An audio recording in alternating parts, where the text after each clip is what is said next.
Hey, grace and peace to y'all today. Let's go for a walk. It's day 3. Day 3. A lot of people give up on their resolutions by day 3. We're gonna carry it on to at least day 4. So today we're walking with God. Let's talk about the next guy in Scripture who walked with God, or at least the next one we get a lot of information about, and that's Noah. And Noah's one of those guys who sits back in the early part of Genesis. You probably know him for the ark, but he probably should be better known because he's the guy who walked with God. Now, it might not be too surprising. He's the great-grandson of Enoch, so maybe he just took an example of his great-grandfather to heart and just did what he saw, right? It's possible. Scripture in Genesis 6 tells us that Noah, and only Noah, in all of the entire world, walked with God. There was a point at which all the people who filled the earth had succumbed to their tendency to do what's wrong, except Noah. It's pretty amazing. It says in Scripture that the world was filled with violence, and it broke God's heart. I think it could probably be said that that's true today too, but something to keep in mind.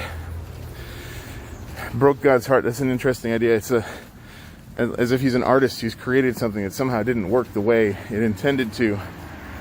Kind of like if you work with pottery, sometimes it cracks when it's being fired in that last step of the process. And you might pour your heart and soul into creating this perfect piece, and you put it in the kiln and you bake it for just the right amount of time, and everything seems well. It seems like it's going to be fine. And you let it cool off, you open up the kiln, you look inside, and it cracks all through your piece. Cracks. This favorite piece that you have built, that you had made, that you put your love into, is broken.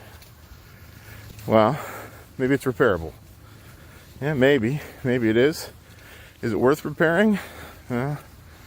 Usually repairing these sort of pieces takes a lot more work than it's worth. And God decided the world wasn't worth it, so scrap it. It's just going to get rid of it. But then we read, Noah walked with God. So the whole world had gone bad except for Noah. The whole world was violent except for Noah. But then when we hear about God putting people on the ark,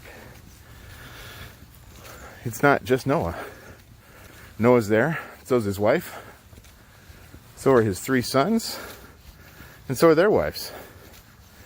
That's because walking with God provides opportunities for salvation that might not exist otherwise. Here, these people might have just been washed away with the rest of it, but instead, because Noah walked with God, they were saved. How cool is that? Show you where I'm walking with God. Your choice to walk with God could actually save the earth. Or your choice not to walk with God might be that final straw. Every day, every decision we make is a choice to walk or not. Grace and peace to y'all. I gotta finish my walk.